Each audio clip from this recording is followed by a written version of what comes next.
आपका favourite show मन्नत अपनी आगे आने वाली कहानी में आप सभी के लिए क्या कुछ नया लेकर आने वाला है। चलिए दोस्तों बात करते हैं। तो दोस्तों आगे आने वाली कहानी बेहद इंटरेस्टिंग होगी। आप देखेंगे कि मल्लिका पूरी कोशिश करेगी विक्रांत को मैनिपुलेट करने की।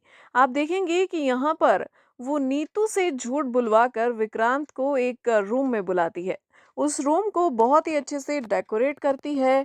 हर तरफ फूल बिखरे होते हैं। बहुत प्यारी सजावट करती है, जैसे कि कपल्स एक दूसरे को सरप्राइज देते हैं और डेकोरेशन करते हैं, बिल्कुल वैसे ही वहां पर हम देखते हैं कि नीतू झूठ बोलकर विक्रांत को भेज देती है।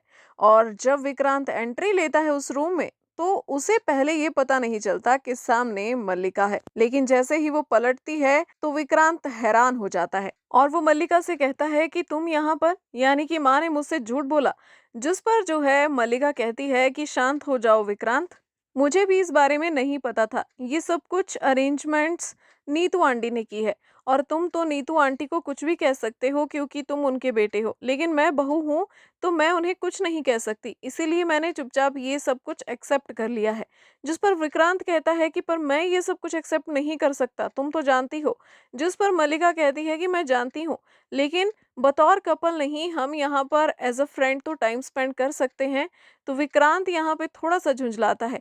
मल्लिका उसको फिर से कन्विंस करने की कोशिश करती है और कहती है कि मैं जानती हूँ कि तुम मन्नत की वजह से परेशान हो, लेकिन मन्नत तो देखो, तुम्हारा दिल तोड़ने के बाद भी वो मजे कर रही है, पार्टी कर रही है, वो अपनी जिंदगी जी रही है और बहुत ज्यादा खुश है।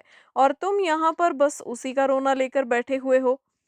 तुम्हें भी खुश होने का पूरा हक है। विक्रांत के दिमाग में ये चीजें चलना शुरू हो जाती है और वो कहीं ना कहीं मल्लिका की बात से कन्विंस हो जाता है और उसके साथ रुकने के लिए भी रेडी हो जाता है।